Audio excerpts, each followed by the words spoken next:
Did you know that if you gave until it hurt, there is no hurt, but only giving? Say Mother Teresa.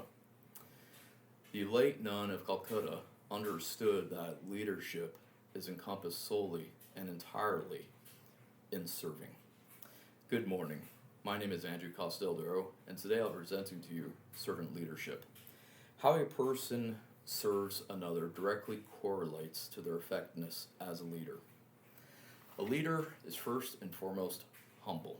Statistics from Rick Conlow International show that those who combine their leadership styles with serving and humility increase the performance of their workers by 6%, increase consumer satisfaction by 8%, and increase retention of both consumers and workers by 50%.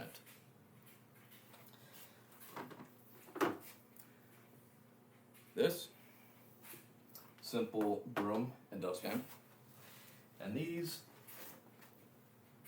simple cleaning gloves and wipes, they just seem like disinfectants and clutter removal. But there's so much more in the hands of a servant and a leader. 2 points to illustrate this are first and foremost, the former Secretary of Defense, General Mattis, who on Christmas Day was doing rounds at a Marine base when he found a lieutenant pulling a 24-hour shift on Christmas Day, a lieutenant with the family. After a short exchange with the young man, he sent him home and assumed his duties. Reason being is General Mattis understood what it's like to be away from loved ones, especially on days that many hold sacred.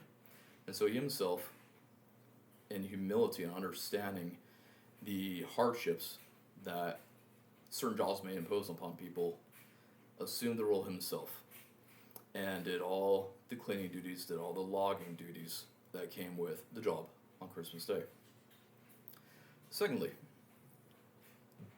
servant leadership is selflessness. The late tycoon Andrew Carnegie of Andrew Carnegie Steel had a steel mill in which two shifts competed against one another. There was a day shift who had their own scoreboard for how much they produced, and they had a night shift with their own scoreboard, which they produced. And they were vehemently competitive, especially since they had their own segregated scoreboards. Now, the day shift exceeded the production, and night shift was always on the trail end of this. And so Carnegie, talking to his supervisor, Charles Schwab, asked what may be done. Charles Schwab took a simple instrument of illustration, removed the two boards, and in chalk wrote on the floor a single-use scoreboard.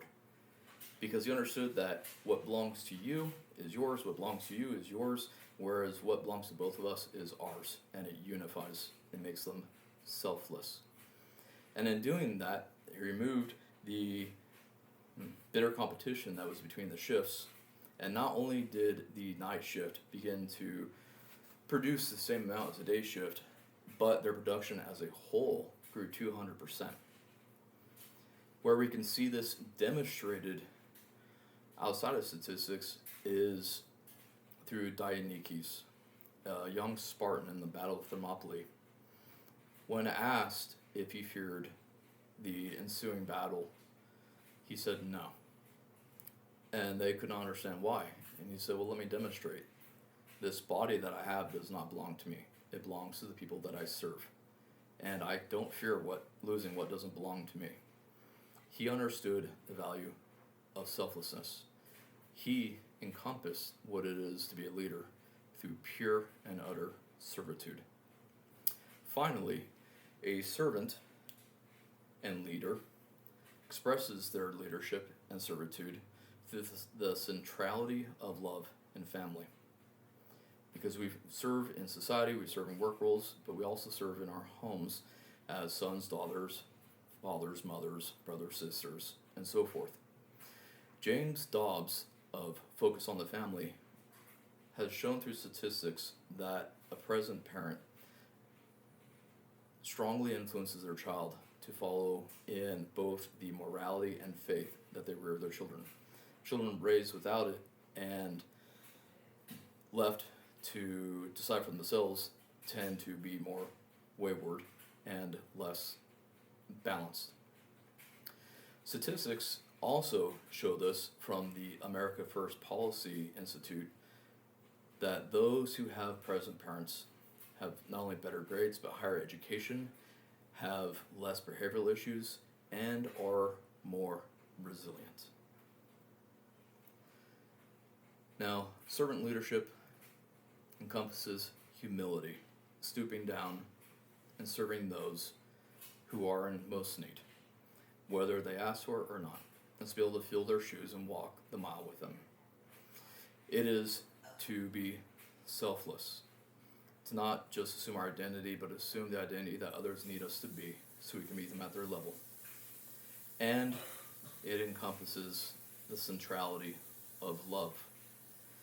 For, like Mother Teresa said, if you love until it hurts, there is no hurt, but only love. My name is Andrew Costa-Oro, and this is a presentation on servant leadership.